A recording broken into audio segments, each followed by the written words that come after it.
Welcome to Central Park and welcome to what is a little bit more of a vlog style podcast this week. So I am in New York at the time of recording this. It is my last day. It's 30 degrees and humid. So the only place that I was going to spend any time today was in a pair of shorts, a t-shirt and in Central Park. So I wanted to really share like a download of my experience in New York, where I came to New York, what I got from New York. But what I also really want to be able to share with you today is really what my life lessons have been of the last 8 months.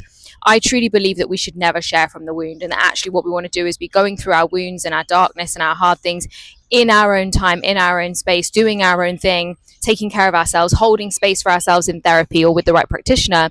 And then once we're through the other side of it, sharing it through wisdom, sharing it with lessons and perspective, and with a level of without the charge, right? Without the energetic charge. Because when we're sharing something with energetic charge, we're actually, for want of a better term, re-traumatizing ourselves. Whenever we talk about what's happening in real time, and it's not in a safe environment. So by that, I mean, it's not with a therapist, it's not with a coach, it's not with a loving and supportive friend. And actually it's with outside validation or putting it out into the world for someone else to see it or experience it. What you're actually doing is, one, re-traumatizing yourself, because you're reaffirming that this is happening, you're reaffirming this is a reality. But what you're also doing then is potentially triggering the wounds in the other people, right? You're triggering wounds in them because you're in the energy of the wound. And so I always like to share everything from a sense of perspective, a sense of being through the other side. And, you know, Rumi said it best, right? The wound is where the light enters you, but we share from the light, not because we can't hold the dark, not because we don't want to face the shadow. In fact, doing your inner work is facing the shadow, right? Or the dark side. But truly, because when we share from a place of perspective and wisdom and growth and through the other side, that's when we can really serve and help someone. That's when we can really guide them. It's like you cannot get broke enough to help a broke person get wealthy. You cannot get sick enough to help a sick person get well, right? It's what Abraham Hicks always says. And so when we share from the wound, we're in that wound with them. People jump into the pit with us. And yes, they might feel seen. And yes, they might feel like they're not crazy. But the truth is, what you're actually doing is keeping yourself more stuck. And so I never share what I'm going through in real time unless it's with my therapist, of which I have obviously different styles, and or with a really close and trusted friend. And so I flew to New York for a very specific event. So I told a recent manifestation story on the podcast about how I manifested an experience with two people I deeply admire, fully respect, and who have created businesses that really speak to my potential. Like the truth of their success resonates inside my body like it could be my own. And so when they put together a program and then an opportunity with that, with an in-person event in New York on a rooftop with both of them for a whole evening, it was an absolute fuck yes for me. There was no doubt in my mind. Now, the truth is, this wasn't a financial investment that I had been preparing for. It wasn't something that I'd put the money aside for. Like, truthfully, I'd actually just invested in another qualification like days before this. So I wasn't like in the place where I was like, okay, let's level up. Let's next level invest in myself, because I don't believe investments present themselves that way. I do believe that when the student is ready, the teacher appears. You know, most of my clients end up in my world in like through a post, even though they've been following me for ages. One post I say speaks to them, or a podcast speaks to them, and they're like, oh my God, I have to work with you one-to-one. I can't believe I didn't know I need to do this before, right? So I do believe in divine timing. So I was in this place where I was like, that's what I need. I need to be in the energy of the women who are creating the success, the business, the abundance, the energy, right, that speaks to my soul. And what can happen when you have been in an environment for a long time is that the environment stagnates you. So we often think of like being stagnant or being flat or not growing or not like reaching our potential as an inside job. And it 100% is, except the fact that our identity and who we believe we are and what we believe is possible for us is reinforced to us by our environment. It's reinforced to us by the people we spend our time with, the places we hang out, the conversations that we have, the content we consume, the people that we meet, like where we shop, what we eat. Like it is always reinforced back to us by our outside environment. And so when your internal world feels like it keeps repeating on the outside, one, it's because it's running at the unconscious, right? And this is the work I do with women, is to help shift what's running in the subconscious and the unconscious. But two, that's our opportunity to look at our outside world and say, right, how can I make some significant changes in the outside world that will then have an impact on how I feel about myself, or the stories I'm telling about myself, or the way I think about myself, right? An environment is such a powerful trigger that most women underestimate. So like, if you do nothing else after listening to this, go rearrange your office, go rearrange your bedroom, go rearrange your wardrobe, like go do something that signals a change in environment. Because you are the same person as you were yesterday, no matter how many affirmations you do, no matter how much gratitude you do, no matter how much identity work you're trying to understand or intellectualize, or how many YouTube videos you're watching, until you integrate it, until you take it from your head in an idea as information into integration inside your body as something that you go walk out in real life. And so your environment basically reflects back to you what your real life is. And this is why when you feel stuck, your environment keeps reflecting back to you that you feel stuck, or that you are not loving your body image and you constantly look in the mirror. That affirms back to you that you're not where you want to be, or your finances are not where you want to be, and you keep looking at your bank balance. Like, what is that doing, right? Other than reaffirming back to you that you are right. And that is truly because highly sensitive want to be right. We want to be right, right? Because being right means we're safe. So highly sensitive women want to be right. They want to know the how, they want to know the why, because it makes us feel safe. And so the challenge with your environment is it will always make you right, because you have something in your brain called a reticular activating system, which literally filters for confirmation bias to find evidence to prove that you are right. So the challenge is, unless you're doing the deep unconscious work to really shift what you want to be right about, right? And this isn't writing affirmations in a journal. This is like deep programming. And this is why most women never reach their potential, because they're trying to do it at the surface level. They're trying to do it with a book and an audio, and they're not getting into the root of the issue. They're not getting into the nervous system. They're not getting into the real rewiring stuff, which is what I do with my clients one-to-one. But this is what I have been doing, right? I've been deep in the work, for a long time. And not because you have to be in it for a long time. I don't believe that at all. I believe healing is a season. You come in, you move through the season, you go out, you integrate, you watch what comes up, you look at it again, and you go again, right? Like, most of my clients tend to work with me between 4 and 6 months. And then after that 6 months, they go walk out their life, they go do their own thing, they go integrate that into their business or their bank balance or their body image. And then if they need to come back, they come back, right? For a short block. They're like, oh, something's come up. Can we work through this? So I was in this place where I've done so much work, and I just felt like my environment wasn't reflective of the person I knew I am and the person I knew I was at the time. I just felt like my environment was not reflecting that back to me at all. And we had already committed, this little birdie who's come to be my friend, we had already committed to selling the house, to moving the house, because we both knew that we wanted a new environment. We wanted to, so much has happened in our house over the last 4 years of living there. Like, it's great, happy stuff. Like, we got engaged there. It's the house we lived in when we first got married. Like, we got Joey, our third dog there, like all that good stuff. But at the same time, there was a lot of deep healing work done in that space. There was a lot of sadness. There's a lot of grief that we went through. Any bumps that we went through in our relationship happened in that home. And so, we both made the decision we wanted to move. But I was really looking at my business and what stories I was telling and, the energy in our house. And I was like, I need a new environment. Like, I need to signal to my body that I'm not the same person, to teach my body that we don't have to feel the same default emotions day in, day out, that we don't have to react the same way to these things. Because absolutely, when you're fully there and you've got absolute maximum capacity because you've slept, you're hydrated, you're well, you can catch yourself, and you can catch yourself real quick. And catching yourself is super powerful for creating transformation. But one of the other ways is to actually just completely change your environment, right? Whether it's for half a day, whether it's for half an hour, is to change the patterns and programs that your body runs on autopilot, and to make your nervous system uncomfortable. And, I truly believe we push nervous systems out of comfort zones, but not out of safety zones. And to actually allow your nervous system to recalibrate to a new environment. And so when this event came up, this wasn't a conversation about, oh, do I want to spend the money? Will it be worth it? It was like, I want to be in a new environment with new people who reaffirm new things back to me. So I stepped onto that rooftop on Tuesday night, and I fucking knew I belonged there. I was like, this is who I am. And to be clear, the program is around, and I may as well tell you all, the program is around self-publishing your own book. And so Amanda and Cara, so Amanda Francis, who wrote Rich as Fuck, Cara, who wrote Girl Code, Girl on Fire, Fearless and Fabulous, all of those books, they are well-established, incredible literary writers, incredibly skilled at personal branding, incredibly skilled at using their own stories and life lessons as alchemy, and really guiding and serving women through that. And so it was a no-brainer for me, as someone who fully started writing a book a year ago. I've been had the idea for a book for like 10 years, that I was like, you know what? I probably don't need a course to write the book. I probably don't even need a course to figure out how to self-publish, because I'm pretty fucking smart.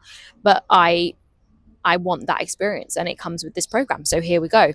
So I stepped onto that rooftop, not as somebody writing a book, not as somebody who liked the idea of it, not as somebody wanting validation from Amanda or Cara or to be seen by them, but somebody who felt like she belonged. Because all the work that I had been doing showed up in that new environment, because I stepped onto that rooftop as an author. I stepped onto that rooftop as somebody who has achieved my goals, who's reached that next level, who's fulfilled my potential in so many areas. And I walked that out. And the way I introduced myself and spoke to people with authority and conviction, and these other women who are, and I'll be totally honest, there were so many women there who've written books, some who were like me in the process, but a lot of very successful, incredibly accomplished women in lots of different walks of life. But what I loved meeting was so many of them had like, a few thousand followers or around the same thousand followers as me. And by the way, my interaction is not what it should be, inverted commas. So like, don't look at basically social media making mean anything. But what I'm getting at is these women didn't even have more than 25,000 followers. And these women are making $3 million a year. And so I walked onto that rooftop as a woman who knew that she never needed a bigger following, who knew that she didn't need to fucking get better at strategy, but a woman who needed to embody herself at the next level, who needed to step into that identity. And so the investment was about identity recalibration. It was about me showing up as the person I know that I am and that I can be and that I desire to be, rather than constantly reliving out the same fucking automatic programs because of being in the environment. And that's an investment. And the investment this week wasn't just money, right? It was also time. It was a week out of my business. It was the cost of the flight. It was the cost of the hotel. It was what I was going to do with the rest of my time here. It was how I was going to make the most of it, but not from a lack mentality, from a capitalize on this investment I've made in myself. And so this experience this week was about, in the most beautiful way, taking people off pedestals and standing next to them and saying, I am the same as you. And not because I need to compare myself, or you need to ever compare yourself, but because I actually got to witness myself. I witnessed myself through the eyes of another level of success, and to know that it won't change me, it won't make me a different person, it's not going to take away from all the good things that I have and any bullshit beliefs I had around money and being a good person and being safe to hold wealth. Like standing next to Amanda Francis, who is a multi-millionaire, who, very much like me, trained therapist, trained life coach, who grew an exceptional business. She teaches fully on money, whereas I teach kind of on a blend of things. But standing next to her was just like, one, she's not that much taller than me, and I think that does a lot for one person's confidence. I kind of was just in her energy and in her aura, and it was very peaceful, it was very relaxed, it was very steady, it was very grounded, she was very present. She's incredibly neurodivergent, and I could tell, but so am I. And I loved that. I could just see this energy and this light in her. And what I love so much, and what I messaged and said to my husband, was God is so smart. Because I could have manifested an event that she was speaking at. I could have manifested even maybe joining her mastermind at some point in the future, a 50 grand investment, which is the desire I had when I saw the email. But I wasn't quite there yet. And I feel like I completely manifested this whole experience in terms of, co-creating with her team, to have this event, to host it like she's never done this before, to have a whole conversation around pricing where I invested at a higher level and then got a refund. Honestly, guys, you can't make this stuff up. But God is so smart, because all those details made a difference, right? So absolutely, could I have manifested walking into her in the street, probably in New York or in LA, or, like paying to literally stand next to her inside her mastermind? Sure, right? But the details is what made the difference. So it was the fact that there were only 20 women. It was the fact that I got to spend a good 15 minutes talking to her personally, and then 15 minutes talking with Cara personally. It was the fact that I got to meet every single woman there, maybe bar two, and every single one of them I took so much wisdom and guidance and knowledge and energy from. And so I could not have manifested that experience any better. But what that allowed me to do was step into this version of me that I know I have been. I just couldn't fully embody because my environment was not reflecting it to me. And so the work for me now is to take this version of me home with me, to take this energy, to take this identity, to take this sense of self home with me back into those familiar environments, and to not allow the environments to re-trigger me back into my old self. And this is the power of in-person. This is so different to Zoom. In my new house, I've said I want an in-person therapy room because I want to see my clients in person, because I know the transformation is going to run even deeper, because our identity is socially reinforced. And so for me, I've reinforced this week who the fuck I thought I was. And for me, that was so incredibly powerful.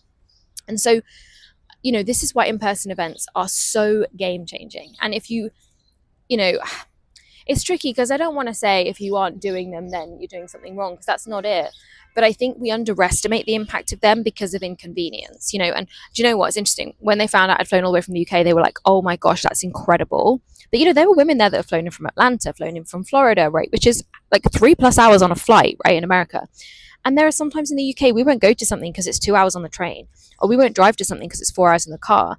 I'm hosting an in-person event in September, and I am so fucking excited because it's my first in-person event since 2019. It's for 16 women. There are 7 spaces left. It's called the Alignment Code Live. But there are women traveling all the way from Scotland. So I live right in the Midlands. There are women traveling all the way from Scotland, and there are women traveling all the way from Cornwall. And they are coming all the way up from the bottom end of the country to the top end of the country, because they know that, one, you pay for proximity, and two, sometimes that's in time and sometimes in money. But they also know that identity is socially reinforced, and they know that changing their environment is key to them being able to see themselves as a different version of themselves, to being in my energy and the energy of other women who are building success with food, with their finances, in their businesses, and being in the room and embodying that energy for the whole fucking day. And some of these women will obviously stay over and have the nighttime experience and have the dinner and stuff too. And so this is why I'm hosting in-person events, because I truly believe that integration doesn't happen on Zoom. Integration, you might have a breakthrough, you might have information, you might feel inspired, but integration doesn't happen on a screen, right? Integration happens in real life, in your body, in your nervous system, as a real-time experience. And what happens when you get into the room with women and you're in somebody's energy is your nervous system normalizes what that feels like. So when you stand next to me and you watch me eating my lunch, and you can tell I'm just totally present and enjoying it, and I'm not thinking about calories or what it's doing to my body, and I'm not thinking that I should be healthy or I should make the healthier choice. Because my relationship with food is a gorgeous flowing relationship now, and you stand in that energy and you just watch me embody it, and you're aware of it, and it does the same thing to your nervous system. It normalizes it in your body. And so that's what being around Amanda and wealth normalized for me. I was like, oh, she's a multimillionaire, and this is normal. It's normal to be this way. And being around Cara was like, she's written 10 best-selling books. I was like, it's normal. It's normal to be around this, right? And so we normalize our desires and goals by being in rooms with people who have the things that we desire, or who are able to teach, guide, and lead us in some way that we can't lead ourselves, right? And this is why I'm hosting an in-person event in September. So if you want to find out more about my event, at the time of recording this, there are 7 spaces remaining. I'm confident this event is going to sell out pretty quickly, because of the fact that I know that women are ready for this. They're ready to put themselves in rooms and environments where not just like their future self is, but where they're actually can see their potential reflected back to them. And I honestly believe that when you can see yourself through the eyes of somebody else, when you see yourself through the eyes of a life coach or a therapist, or like I have this week, through the eyes of 2 incredible women, and they genuinely have no reason to believe that you will not be successful, you will not achieve your goals, that freedom with food, with money, with your feminine energy is possible, that's what will happen at my event. You will see that for yourself.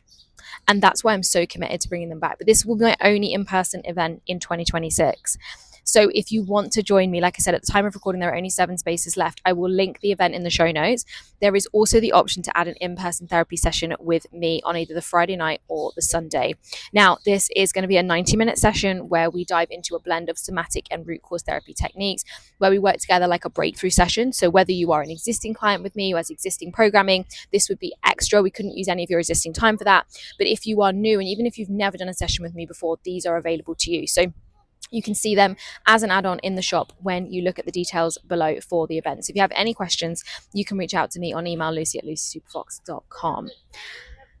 So I'm coming away from New York with just this experience of knowing who the fuck I am and what's possible for me, and being reminded into my potential. And when we're reminded of our potential, something magic happens. There's a sparkle that comes back. There's a sense of distance from the things that felt like problems. There's a sense of perspective that isn't just in your head, that's almost like in your body, that you just no longer identify with the version of you who was suffering, or who was struggling, or who didn't know how to make that work. It's funny because I look back at my relationship with food, and I look back at when it used to consume me and control me, and I just have no idea what that feels like anymore.